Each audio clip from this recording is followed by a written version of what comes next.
ምሽት 3 ሰዓትን በጉጉት የማይጠብቅ አንድ ቅዳሜ ሲያልፈው ቀጣዩን የማይናፍቅ ድግሱ እንዳያመልጠው የማይጠራራ ጎረቤታም አልነበረም። እናም ዕለቱ ደርሶ መሸት ሲል ሁሉም የዕለቱን ናፋቂ ሥራውን እርግፍ ያደርግና ከቴሌቪዥን መስኮት ላይ ትክ ብሎ እያደር የሚናፍቀውን አንድ ፕሮግራም መመልከት ይጀምራል። ተፈጥሮ፣ ባህል፣ እምነትና የተለያዩ ማህበራዊ ሥርዓቶች ላይ የሚያጠነጥኑትን የሀገሬ ዶክመንተሪዎች ብዙዎች አይናቸውን ከቴሌቪዥን መስኮት ሳይነቅሉ ተመልክተዋቸዋል። ፕሮግራሙ በመሳጭ አቀራረብ ያስተዋውቃቸው ከነበሩት ሀገራዊ ድንቃድንቆች በተጨማሪ ብዙዎች ሀገራቸውን ተዘዋውረው እንዲጎበኙ አነቃቅቷል።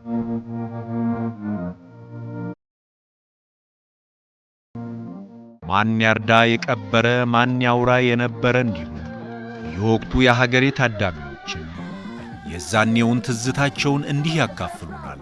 ሀገሬ በመጀመሪያ ደረጃ ከስሙም ጀምሮ ሀገርን የሚያሳይ ነገር ነው። በተለይ ደግሞ ወደኛ አካባቢ ሀገሬ በዋልታ ኢንፎርሜሽን የተጀመረበት ሰዓት ላይ ቴሌቪዥን ብርቅ የነበረበት ሰዓት ነው። ሰው ቤት ሄደሽ የምታይበት ወይ ሻይ ቤት ብቻ ነው የሚገኘው። የሆነ ቦታ ሄደሽ ነው የምታዩ። የሚቀርቡት ፕሮግራሞች እንደዚህም አይነት ነገር ኢትዮጵያ ውስጥ አለ ወይ ብለሽ እንድታስቢ የሚያደርጉ አይነት ነገሮች ናቸውና ራስሽ የምታይበት ነው። ከመግቢያው ጀምሮ ከኢንትሮ ጀምሮ ማለት ነው። በቃ ልክ ኢትዮጵያ ምናምን እያለ እንትን ሲል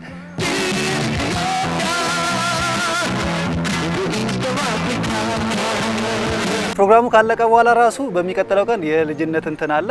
እሱን እየዘፈንሽ ነው እንትን የምትዩና በጣም ተጽዕኖ ካሳረፉ የቴሌቪዥን ዘርፎች የፕሮግራሞች መካከል ሀገሬ አንዱ ነው። ቲቪ ቢባል ነገር የተወሰነ ሰዎች ቤት ነው ያለውና ኢቭን ወይ ጎረቤት ሄደሽ ነው የምታየው ምናምንና ያኔ ታላቅ ፊልም ምናምን የሚታይበት ጊዜና ቲቪ አፍሪካ የሚባልም ነበርና በነዛ ሰዓት ነው ያው ልጅ ሆነሽ በየጎረቤት ምናምን ስተንከራተች ቤተሰብ እንደዛ እንዳትሆኚ ብሎ ቲቪ ምናምን የተገዛለን። ትንሽ ነው ትዝ የሚለኝ። በጣም ግን ቆንጆ ፕሮግራም እንደነበር አስታውሳለሁ። ኤርታሌ ላይ የተሰራው ትዝ ይለኛል። ከዛ አይ ቲንክ ሀመር፣ ዳሎል እነዚህ ትዝ ይሉኛል። ግሩም ዘነበ እና አለማየሁ ታደሰ ይመስለኛል። በኋላ ነው መሰለኝ ግሩም የመጣው። የሱርማ ብሔረሰብ አብዛኛውን የሱርማ ወረዳ ይዞ ሲገኝ የተቀረው በዚልማሙ ብሔረሰብ ስር ይገኛል። የዲዚ ብሔረሰብ ደግሞ በማጂና ቤሮ ወረዳዎች ይገኛል። በመጽሐፍ ቅዱስ በብሉይ ኪዳን ኦሪት ዘፍጥረት ምዕራፍ 10 ከቁጥር 1 እስከ 20 ላይ ከኖህ የዘር ሐረግ እስከ የከነዓን ልጆች ድረስ በሰፈረው መሠረት የኖህ የልጅ ልጅ የሆነው ከነዓን 11 ልጆችን ወልዶ የከነዓን ነገድ ተበተነ ይላል። ከተበተኑት 11ዱ የከነዓን ልጆች 3ቱ ማለትም ሲኒ የጉሙዞች አባት፣ አርዋዲ የቅማንቶች አባትና ሰማሪ የወይጦዎች አባት ቀድመው ወደ ኢትዮጵያ መግባታቸውና ሐማቲ የተባለው የሽናሾች አባትና የኖህ የመጨረሻው ልጅ በኋላ መምጣቱን በተለያዩ ጊዜያት የቀረቡና ለንባብ የበቁ የሥነሰብና የታሪክ ተመራማሪዎች ጽሑፎች ያስረዳሉ። በገጸ ምድሯም ሆነ በከርሰ ምድሯ የያዘቻቸው እምቅ የተፈጥሮ ሀብቶች ለሀገርም ሆነ ለሕዝቦች የዕለት ጉርስም ሆነ የዓመት ልብስ ሆነው ኖረዋል። በልምላሜ ባሸበረቁ ከፍተኛ ቦታዎች የሚገኙት ብርቅዬ የዱር እንስሳት ታይተው አይጠገቡም። በዝቅተኛ ቦታዎቿም ቢሆን በርካታ አይነትና ቁጥር ያላቸው የዱር እንስሳት፣ የእጽዋትና የአእዋፍ ዝርያዎች ብዙ ናቸው። ሲፓ ጠጄ አገልግሎቱ ብዙ ነው። በሌሎች አካባቢዎች ቡና ተሰባስቦ መጠጣት ያለውን ያህል ዋጋ አለው። የአንድ አካባቢ ሰዎች የጋራ ችግራቸውን ተሰባስበው ይነጋገሩበታል።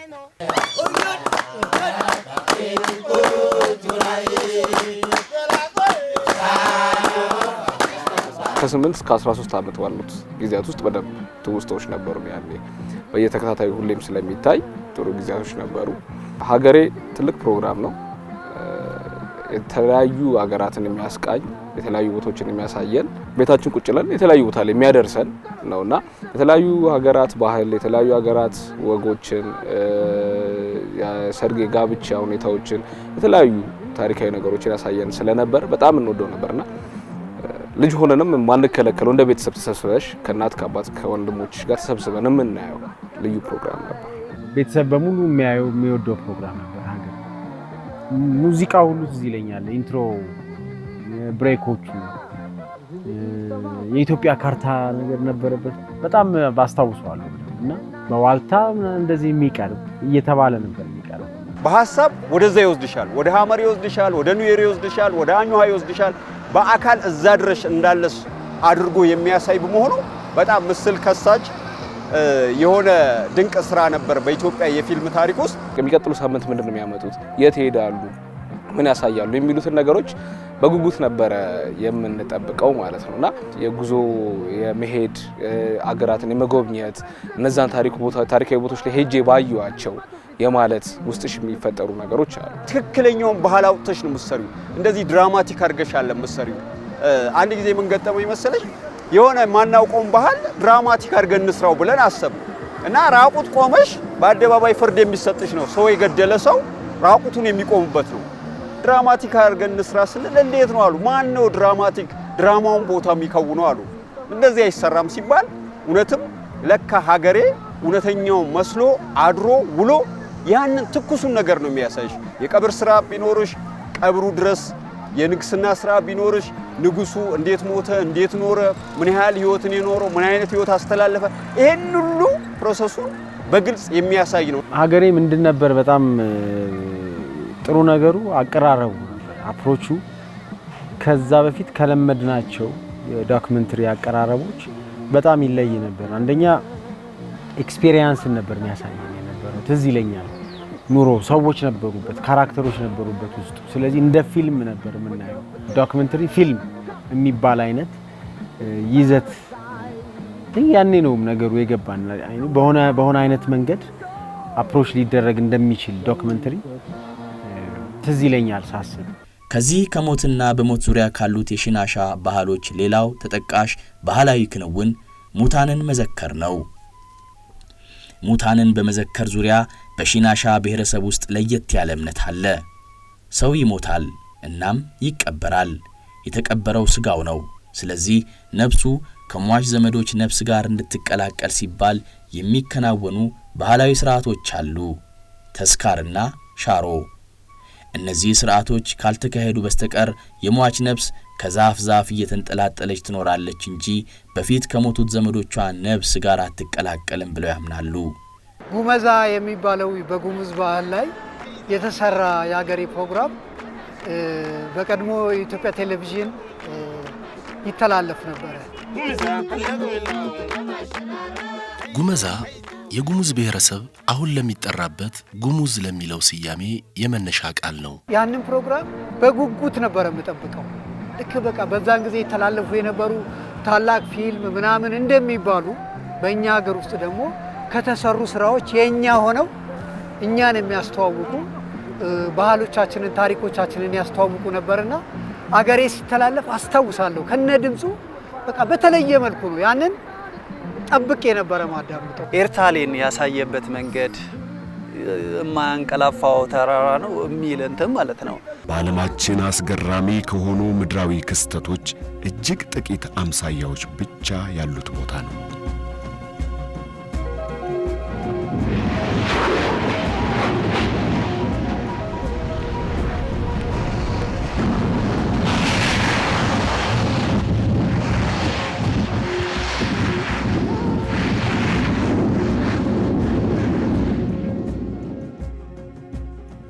ኤርታሌ በሚል ስያሜ የሚጠራው ይህ የእሳተ ገሞራ ተራራ የሚገኘው በአፋር ክልል ሰሜናዊ ጫፍ የዳሎልን ዝቅተኛ ቦታ በሚያካትተውና እጅግ ረባዳ በሆነው የምስራቅ አፍሪካ ስምጥ ሸለቆ ውስጥ ነው። ኤርታሌ ማለት በአፋርኛ የሚጨስ ተራራ ማለት ሲሆን ከተራራው አናት ላይ ያለማቋረጥ የሚወጣው ጭስ ከ25 ኪሎ ሜትር ርቀት ላይ ሽቅብ ሲጎን ይታያል። ቀርበው ሲያዩት ግን ኤርታሌ በጭስ ብቻ አለመወሰኑ ይገለጣል። የዛኔ ምድር ላይ እንደዚህ አይነት ኢትዮጵያ ውስጥ እንደዚህ አይነት ነገር አለ ወይ እንድንል ያደረገን ያ በጣም ትልቁ እንትን ነው። ከዛ ባለፈ ዳውሮ ላይ የለቅሶ ስርዓት ያሳዩን ማለት እኛ ሀገር የምናውቀው ለቅሶ ትንሽ እንትን ነው፣ ይሄ ሀዘን ነውና ሌላ አካባቢ ላይ ደግሞ ለቅሶ የሚመስል በሌላ መልኩ ደግሞ እንደዚህ አይነት ለቅሶ አለው እንድትይ የሚያደርጉ እንደነዛ አይነት ፕሮግራሞችን በጣም የማረሳቸው አሉ። ሰርግ በደንብ አይቼበታለሁ። የሶማሌዎች ሰርግ በአብዛኛው የሚደረገው ጀንበር ከጠለቀች በኋላ ነው። ቢሆንም አልፎ አልፎ በቀን የሚፈጸምበት አጋጣሚም አለ። የተቆረጠው የሰርጉ ቀን ሲደርስ በተለይ በዋዜማው በሙሽሪት መንደር ለሰርጉ ጉድ ጉድ ማለት ይጀምራል። ለሰርጉ ድምተኞች መስተናገጃ የተለያዩ ባህላዊ የሶማሌ ምግቦች ዝግጅት አንዱ የጉድ ጉዱ አካል ነው። የእርቅ ስርዓት በደንብ አይቼበታለሁ። ጫካ ገብቶ ጫካ እየኖረ ጸጉሩና ጺሙ ሳይላጭ ጥፍሩን ሳይቆርጥ ልብስና ገላው ሳይታጠብ ከሰው ጋር ሳያወራ ሳይናገር ሌላው ሰውም ጭምር እየሸሸው የተፈረደበትን የቅጣት ዓመታት ሳይጓድል መንፈሳዊ ቅጣቱን ይጨርሳል። ቅጣቱን መጨረሱ ሲታወቅ ከሶስቱ ጎሳዎች የተውጣጡ የፈረዱበት ሰዎች ሊሆኑ ይችላሉ ሽማግሌዎች የሚመሩት የደም አባት ሥርዓት ይዘጋጃል። በዕለቱ የገዳይ ዘመዶች ጫካ ገብተው የማህበራዊ መገለል ፍርድ የተፈረደበት ዘመዳቸውን ያለበትን ቦታ ፈልገው ሲያገኙት የሚቀይረውን ልብስ ይሰጡታል። ድንገት ከሟች ዘመዶች የሚነሳ ተበቃይ ጥቃት እንዳያደርስበትም በጦር አጅበው በጥንቃቄ ወደ ተዘጋጀው አደባባይ ያቀርቡታል። ዛሬ ብዝሃነት ይባላል። ብዝሃነትን ያስተማረን እኮ ቁልጭ አድርጎ በተግባር ያስቀመጠው እኮ ሀገሬ ነው። ኢትዮጵያ እንደ አይነት ብዝሃ ቋንቋ አላት፣ ብዝሃ ብሔር አላት ብሎ ያወጣው ያሳየው ለኢትዮጵያ ሕዝብ ያሳየው ሀገሬ ነው። ከዛ ውጭሳ ቱሪዝምንሳ ለምሳሌ ያል ወደ አፋር ጉዞዎች እንዲደረጉ ወደ ሐመር ጉዞዎች እንዲደረጉ እንደዚህ አይነት ቱሪዝም መዳረሻዎች አሉ የሚለውን ያሳየው ሀገሬ ነው። ለምን ድሮ እንደምታውቂው አክሱም፣ ላሊበላ የተወሰኑ የቱሪዝም መዳረሻዎች እንዳሉ ተደርጎ ነው በዓለም ላይ የሚነገረው እና ሀገሬ እነዚህን ዶክመንተሪዎች መስራት ከጀመረ ወዲህ የኢትዮጵያ ብሔር ብሔረሰቦች ሐመር ጋር ምን አለ፣ ሙርሲ ጋር ምን አለ፣ አኝዋ ጋር ምን አለ፣ ኑዌር ጋር ምን አለ የሚለው ቁልጭ አድርጎ ስላሳየ የኢትዮጵያ ቱሪዝም ፓኬጁ ሰፋ እንዲል ከአክሱም ከጎንደር ከላሊበላ ቀጥሎ ደግሞ እነዚህ አይነት ቦታዎች እንዲታዩ ያደረገ ነው ማለት ነው። በሀገሬ ፕሮግራም ይቀርቡ የነበሩ ዘጋቢ ፊልሞች በይዘታቸውም ሆነ በአቀራረባቸው በተመልካች ዘንድ ብዙ ያልተለመዱ ነበሩ። በውብ ቃላቶች ተከሽነው በጆሮ ገብ ድምጾች ይተረኩ የነበሩት ድንቅ ሀገራዊ መስህቦች አሁንም ድረስ በብዙዎች አእምሮ ውስጥ ታትመው ይገኛሉ። አፋር የሰው ልጅ ዘር ጥንተ መሠረቱ መፍለቂያ ስፍራ መሆኗ ብቻውን በፍጥረት ታሪክ ውስጥ ልዩ ቦታ ሊያሰጣት የሚበቃ ነው። ጥንታዊው ሕዝቧ ዘመናት ባስቆጠረ ባህሉና አኗኗሩ የታወቀና ነፃነቱን አጥብቆ የሚሻ ለመሆኑ ቀደምት ጸሐፍት ደጋግመው መስክረውለታል። የሀገሬ ዘጋቢ ፊልሞች የራሳቸው ብቻ የሆነ መልክ ነበራቸው። ለሌሎች የሀገር ውስጥ ዘጋቢ ፊልሞች መስፋፋትና ማደግ የራሳቸውን አሻራ ማኖር ችለዋል። የአንዳንዶች ልብ ወደ ጋዜጠኝነት ሙያ እንዲያዘነብልም ተጽዕኖ አድርገዋል። ለዚች ሀገር ዶክመንተሪ ለሚሰሩ ዶክመንተሪዎች ሁሉ መሰረት ጥሏል። ያም ብቻ አይደለም። ሀገሬ የብሔር ብሔረሰቦች መስተጋብር እንዲኖር፣ ብሔር ብሔረሰቦች በአንድ እንዲጋመዱ፣ አንድ አይነት የተለያየ ባህል በተለያየ ባህል ውስጥ ግን ደግሞ ውበት ያለው ነገር እንዲኖሩ ከማድረግ አንጻር፣ ብሔረሰብን ከማስተዋወቅ አንጻር የኢትዮጵያ ብሔር ብሔረሰቦች ይሄን ያህል ታሪክ አለ እንዴ በሀገራችን እንደዚህ አይነት ወግ አለ እንዴ እንደዚህ አይነት ታሪክ አለ እንዴ ብለሽ እስክታውቂ ድረስ ያስተሳሰረ ያጋመደ ነው ማለት ነው።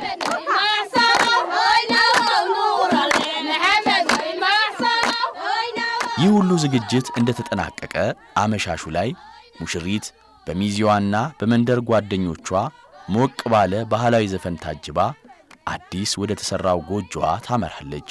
ዘጋቢ የሚለውን ነገር ወይም ደግሞ እንደዚህ የተሰነደ እያንዳንዷን ስቴፕ ተከትሎ በደንብ የተሰራ ስራ ማየት የለመድነው በሀገሬ ነው። ቀላሉን ነገር ልንገርሽ፣ 1996 ላይ ኤርታሌን ለመጀመሪያ ጊዜ ያስተዋወቀው ብቸኛው ኢትዮጵያዊ ሚዲያ ሀገሬ ነው። ኤርታሌን የዘገበው ማለት ነው። ከዛ ውጪ የውጭ ሚዲያዎች ያውቁታል እንጂ ኤርታሌ ኢትዮጵያ ውስጥ ስለመኖሩ የሀገር ውስጥ ሚዲያዎች አያውቁትም። ትላልቅ መትያቸው ማለት ነው። የተደበቁ ፋይሎችን የተደበቁ ኢትዮጵያዊ የሆኑ ባህሎችን ተፈጥሮዎችን በማምጣት ረገድ ሀገሬ ትልቅ አስተዋጽኦ አድርጓል። ትልቅ ነገር አድርጓል። ኤርታሌን ማየት በጣም የተለየ ስሜት ነው። እንደዚህ አይነት ነገር ኢትዮጵያ ውስጥ አሁን በደንብ አውቀዋለሁ። በጣም የምወደው ቦታ ነው። የሚያስገርመኝ ቦታ ነው። ግን ልጅ ሆኜ ኤክስፒሪየንስ አድርጌዋለሁ ነው አይተነዋል በደንብ ብዙ ነገር ነው የሚጨምርልሽ እንደ ፊልም ሰሪ ወይም እንደ ናሬሽን የምትማሪው ከእንደዚህ አይነት ፕሮሰስ ነው። ታሪክ መናገር የምትማሪው ከእንደዚህ አይነት ፕሮሰስ ነው እና ምንም ጥያቄ የለውም ፊልም ስራ ፕሮሰስ ውስጥ ኢምፓክት እንደሚኖረው አትጠራጠር። ባልቴቱ ብል የሞይዘሪት አይነ እጥፍ ጅርት ወክለነሳነት ፈጣሪ ኢትዮጵያን ሰልላት ምሰሶዋን ስም ጎንደር አላት። ጉልበት የሚደርስ ውሃ ያላቸው 3 ያህል መሻገሪያዎችን ያልፋሉ። 5ኛው መሻገሪያ መውጫው ላይ ትንሽ ይፈትናል። ከውሃው ወደ ምድሩ ሲወጡ ዳገትና ሰበርባራማ ድንጋይ የሞላበት ነው። ተሸክመው መብራት ይዘው መጓዝ ደግሞ ይበልጥ ይከብዳል። በሶፍ ዑመር ጉዟችን የመጀመሪያው መሻገሪያ ላይ የአንድ እግሩን ጫማ የተነጠቀው ባልደረባችን 5ኛው ማቋረጫ ላይ መልሶ አገኘው።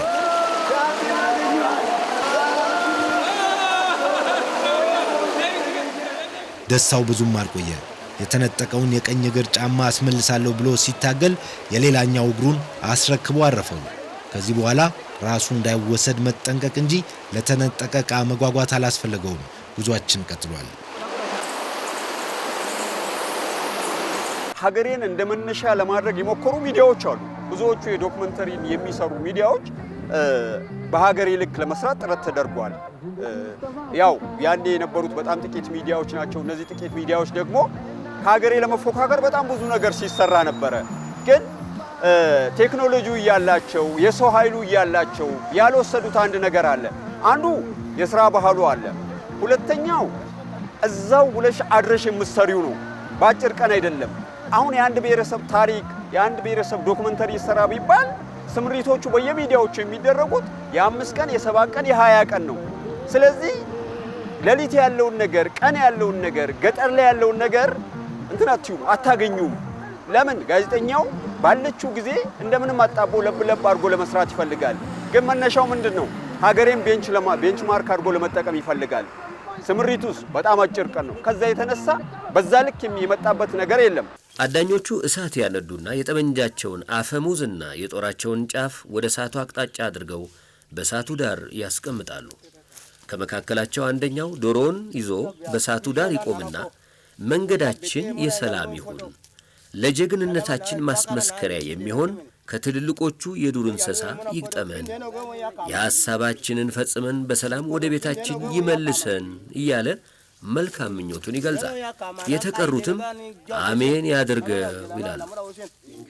በመቀጠልም ዶሮውን ጠመንጃው አፈሙዝና ጦሩ ጫፍ ላይ አሸት ያደርግና የዶሮውን 2 እግር በአንድ እግሩ ረግጦ በአንድ እጁ አንገቱን ወደ ላይ ስቦ በመያዝ በጦሩ ስለት አንገቱን በጥሶ ዶሮውን ይለቀዋል። አንገቱ የተቆረጠው ዶሮ የሚያደርገው እንቅስቃሴ የአደኑን መሳካት ወይም አለመሳካት ያመለክታል ብለው ስለሚያምኑ ይከታተሉታል። ዶሮ ለመሞት ሲንደፋደፍ ወደ አደን ቦታው አቅጣጫ ከሄደ አደኑ ይቀናናል፣ በሰላምም እንመለሳለን ይላሉ። ምናልባት ዶሮ ወደ መኖሪያ ሰፈር አቅጣጫ ከሄደ ጉዞ ችግር አለበት ይሉና ለማረጋገጫ 2ኛ ዶሮ ያርዳሉ። ይሄኛውም ወደ መንደር አቅጣጫ ከሄደ ከአንዴም 2 አደኑ ይቅር ተብሏል ይሉና ወደ የቤታቸው ይመለሳሉ። ዶሮ እየተንደፋደፈ ወደ ጫካ ከሄደ አዳኞቹ የመሳሪያቸውን ጫፍ ባነደዱት እሳት እየለበለቡ ወይም ሞቅ እያደረጉ ወደ አደን ይሰማራሉ። ይሄ መሳሪያዎችን በእሳት የማሞቅ ድርጊት መነሻው እሳት ኃይለኛ ነው፣ እርጥብን ከደረቅ የማይለይ ለማንምና ለምንም የማይበገር፣ እኛም እንደ እሳቱ ኃይለኞች ነን፣ የእሳቱን ተፈጥሯዊ ባህሪ ወርሰናል የሚል አስተሳሰብ ነው። ተቀጥረን የሀገሬ ዶክመንተሪ ፊልሞችን ፕሪቪው በማድረግ ምልከታ በማድረግ ነበር የጀመርነው። ዶክመንተሪን ስንተዋወቅ በደንብ ማለት ነው። ያ የጀመርንበት እንትን በጣም ብዙ ካሴቶች 50 60 ካሴቶች እያየን እዛው የተሰጠንን ስራ ረሰን አንዳንዴ እዛው ተመስጠን የቀረንባቸው ብዙ አጋጣሚዎች አሉና አሁን ለምሰራው ስራ አንድ ምንድነው ስሜት ውስጤ እንዲኖር አድርጓል። ከማየት በዘለለ ወጥቼ ለመስራት ያደረኳቸው ጥረቶች አሉ። ከዛ ውጭ ደግሞ እኛን የቀረጹ አመራሮች አሉ በየደረጃው ኤክስፔሪየንስ የነበራቸው ነባር ጋዜጠኞች እኛን ቀርጸውናል። ሁሌ የምለው ነገር ነው የተሰራ ነው በናሽናል ቴሌቪዥኖቻችን። ሌላ ምንም ሪፈረንስ አልነበረንም። ፊልም ሰሪ ስንሆን ኢትዮጵያ ቴሌቪዥን እኔ ብጠይቂኝ ከልጆኜ ከሜሮን የህሊናዳ የማለፊያ ጉዞ ቃል ሁሉንም ድራማዎች በጣም እንዴት ናቸው ብትኝ አላስታውስም፣ ግን በደንብ ትዝ ይለኛል 120 ላይ የምናያቸው የነበሩ ድራማዎች። ሶ ቴሌቪዥን ነው የሰራ ሶ ዴፊኒትሊ የሆነ ኢምፓክት ይኖረዋል፣ ምንም ጥያቄ የለውም። አንዳንዱን ነገር ታየዋለሽ ከባህል ጋር ትራዲሽን ካልቸር ከሚባለው ነገር ጋር በደንብ የተሰፋ ነበር ሀገሬ። በሐመር ጎልተው ከሚታወቁ ቱባ ባህሎች ኢቫንጋዲ ቅድሚያውን ይወስዳል። ኢቫ በሐመርኛ ምሽት፣ ጋዲ ደግሞ ጭፈራ ማለት ሲሆን በጥቅል አጠራር ኢቫንጋዲ የምሽት ጭፈራ ይባላል። ዛሬ ላይ ሆኜ እነዛን ፕሮግራሞች በማየቴ የመጀመሪያው የኢትዮጵያን ባህሎችም ይሁን ተፈጥሮዎች ለመስራት ስወጣ እነዛ ነገሮች ወደ ኋላ ይመልሱኛል። ያኔ እንደዚህ ነው የተሰሩት፣ ከነሱ በምን አይነት መልኩ በተሻለ መልኩ ልሰራ እችላለሁ ወይም ደግሞ ከነሱ ተቀራራቢ የሆነ ነገር እንዴት መስራት እችላለሁ የሚለው መሰረት በቃ ለኔ መሰረቶቼ ናቸው እነዛ ነገሮች ማለት ነው። እንዴት አድርገው ከሲንግል ስቶሪ ተነስተው ባህልን በደንብ አድርገው ማሳየት እንደሚችሉ በልጅነት ያየናቸው ነገሮች አሉ። በቃ የእርቅ ስርዓትም ይሁን የእርቅ ስርዓት እንዴት ሪኮንስትራክት ተደርጎ መሰራት እንደሚችል በደንብ ያየንበት ነውና ዛሬ ላይ ላለውበት በጣም ትልቅ መሰረት ነው የጣለልኝ። ክላውድ ሃይከርስ የሚባል የጉዞ ግሩፕ ከጓደኞቼ ጋር ያንን እስከ ማቋቋም ድረስ ያደረሰን የመጎብኘትና ዞሮ የማየት ፍላጎት ስለነበረን አንድ እሱን አድርጓል። ሁለተኛ ፕሮዳክሽን ላይ ቆንጆ ካሜራማን እንደሆን ሰጥቶኛል። ሀገሬ የሚሰሯቸው የጋብቻ ስርዓት፣ የሀዘን ስርዓት፣ የተለያዩ ስርዓቶችን በሚሰሩበት ጊዜ በምናይበት ጊዜ ትልቅ ትውስታ ነው እና መቼ ነው እዛ ገብቼ እንደዚህ አይነት ስራዎችን የምሰራው የሚል ራሴ ወደፊት ራሴን በጋዜጠኝነት እንዳዘጋጅ ወደ ጋዜጠኝነት ሁሉ ገብቼ ደግሞ በተለይ ደግሞ በእንደዚህ አይነት ዶክመንተሪዎች ላይ እንድሳተፍ ሲያነሳሳኝ የነበረው ቴክኖሎጂዎችን ተጠቅሞ ባህልን፣ ቋንቋን፣ ታሪክን፣ አገርን ለማስተዋወቅ የሚሰሩ ጥረቶች እዛም እዚህ ሚዲያዎቹ ላይ አሉ። እንደ ሀገሬ ግን በተደራጀ መልኩ በቂ ጊዜ፣ በጀት፣ በእውቀትም ጭምር በካበቱ ሰዎች የሚሰሩ አይደለም። አገሬ ለየት የሚያደርገው ነገር አሰራሩ መሰረቱ ብቻ ሳይሆን ለሙያው ልዩ ጥልቅ ፍቅር ያላቸው መስዋዕትነትን የሚከፍሉ ካሜራማኖች፣ አዘጋጆች፣ ሹፌሮች በእያንዳንዱ መልክ ያሉ ሰዎች የሚጫወቱበት ነውና አገሬ አንዱ ምንድነው እንደወረደ ዶክመንተሪን የምታገኝበት እንደወረደ ነውና ኦርጋኒክ ነው ብዬ ማለት ይችላል አገሬ።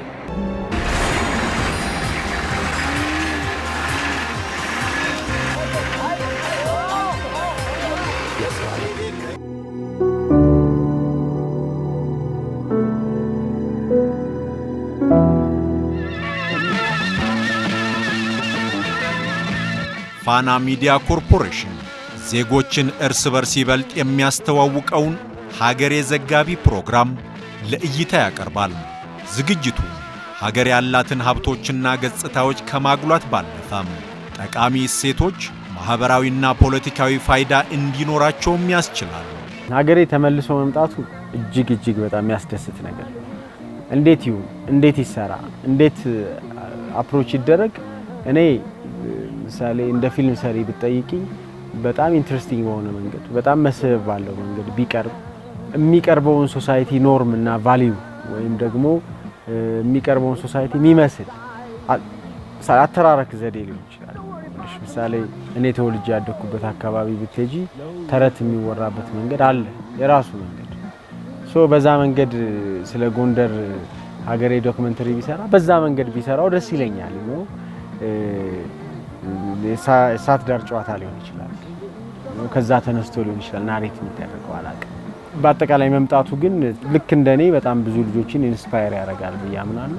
ትናንት የሀገሪቷ ይሄ የመሰረተ ልማት አውታሮችንም ብናያቸው የሆነ ቦታ ላይ ገብተሽ ባህልን ለማግኘት ተፈጥሮን ለማግኘት ብዙም ምቹ አልነበረም። ዛሬ ላይ እነዛ ምቹ የሆኑ ነገሮች አሉ። በቴክኖሎጂው ዘርፍ ስንመጣ ደግሞ ከመቅረጸ ምስሎች ጋር የተያያዙ ካሜራዎች ዛሬ ላይ የተሻሻሉ ናቸው። በሰማይ የሚበሩ ድሮኖች አሉ። እኛ መድረስ የማንችልባቸው ኤሪያዎች ደርሰው እንትን የሚችሉ የኤዲቲንግ ሲስተማችን በፊት ከነበሩት ብዙ ነገሮች የተለወጡ ነገሮች አሉና በእነዚህ በተጠና መልኩ ከተሰራ ሀገሬ ምናልባት ኢትዮጵያ ውስጥ ብቻ ሳይሆን በሌሎች ዓለሞችም አፍሪካ ውስጥም እንደነዚህ አይነት ኢትዮጵያ ዘጋቢ ፊልሞች እየተሰሩ ነው ብለን መውጣት የምንችልባቸውን ደረጃ ይዞ መምጣት ይችላል ብዬ አስባለሁ። እንደኔ በፊት ከነበረው ፕሮዳክሽን የተሻለ ፕሮዳክሽን ይኖራል ብዬ አስባለሁ። ወጣቱ አሁን ያለው ወጣት አቅም ያለው ወጣት ነው። በጣም ኢነርጄቲክ ነው፣ በጣም ክሬቲቭ ነው፣ ብዙ አቅሞች አሉት እና ያኔ የነበሩት የፕሮዳክሽን ኮምፖዚሽን እና አሁን ላይ የነበሩት ነገሮችም ይለያሉ። ሞር ከዛ የተሻለ ነገር ይዞ መምጣት የሚቻልባቸው ሁኔታዎች አሉ ብዬ አምናለሁ። በዛን ጊዜ እንግዲህ በአንድ ካሜራ በጣም ደግሞ ቴክኖሎጂው በዛን ጊዜ በነበረው ነው የሀገሬ ስራ ተሰርቶ እንደዛ ለማማሬ በቃው። ዛሬም ሀገሬ በሚሰራበት ልክ እንደዛ ታድሮ እንደዛ ከህብረተሰቡ ጋር ውለሽ አድረሽ ህብረተሰቡ መስለሽ የምትሰሪ ከሆነ አንደኛ ቴክኖሎጂው በጣም አጋዥ ነው። ምርጥ ቴክኖሎጂዎች በአሁኑ ሰዓት አሉ። እነዛን ቴክኖሎጂዎች መጠቀም ይቻላል። ሁለተኛው ደግሞ አሁን ዘመኑ የደረሰባቸው የኤዲቲንግ ማቴሪያሎች አሉ። በነዛ ዶክመንተሪው ከፍ ማድረግ ይቻላል። ዋልታ ሚዲያና ኮሚኒኬሽን ኮርፖሬት ከፋና ጋር ተዋህዶ ፋና ሚዲያና ኮሚኒኬሽን ኮርፖሬት ሆኗል። አንድ በሰው አቅም ተደራጅቷል፣ በቴክኖሎጂ ተደራጅቷል፣ በአሰራር ተደራጅቷል። ትልቅ አቅም እንደ ሀገር ፈጥሯል። ይሄንን አቅም ይሄንን እውቀት በማቀናጀት በአራቱም የኢትዮጵያ ማዕዘናት ያሉ የኢትዮጵያን ታሪኮች፣ ባህሎች፣ የኑሮ ፍልስፍናዎች አጠቃላይ የኢትዮጵያን ሕዝብ እይታ በከፍተኛ ደረጃ የምናሳይበት ዶክመንተሪዎች ይኖራሉ ብዬ አስባለሁ። ዛሬ ላይ የሚታዩ ነገሮችን አብዛኛዎቹም ማለት ነው እንደ ልዩነት የሚታዩ ነገሮችን በባህሎቻችን በመልክዓ ምድሮቻችን እኛ ጋር ባሉ ሴቶች ማስተሳሰር እንችላለን ብዬ አስባለሁ። ያንን ለማስተሳሰር ደግሞ እንደ ሀገር ያሉ ፕሮግራሞች በጣም ወሳኝ ናቸው።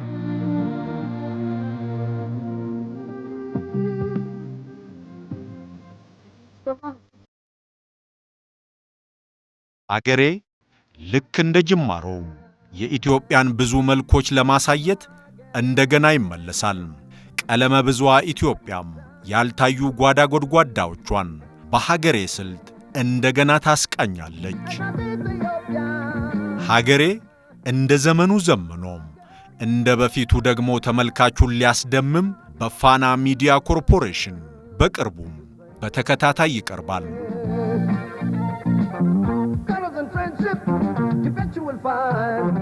ክቡራትና ክቡራን ተመልካቾቻችን ተወዳጁ የሀገሬ ዶክመንተሪ ከፊታችን ህዳር 30 2018 ዓመተ ምህረት ጀምሮ በአዲስና በልዩ አቀራረብ ወደ እናንተ ይደርሳል። በየሁለት ሳምንቱ ማክሰኞ ከምሽቱ 3 ሰዓት ጀምሮ በፋና ፕላስና በሌሎች የዲጂታል አማራጮች በሚቀርበው የሀገሬ ዶክመንተሪ ከሀገራችሁ ድንቅ መስህቦችና ከብሔር ብሔረሰቦች አስደናቂና ቱባ ባህሎች ጋር ተዋውቁ።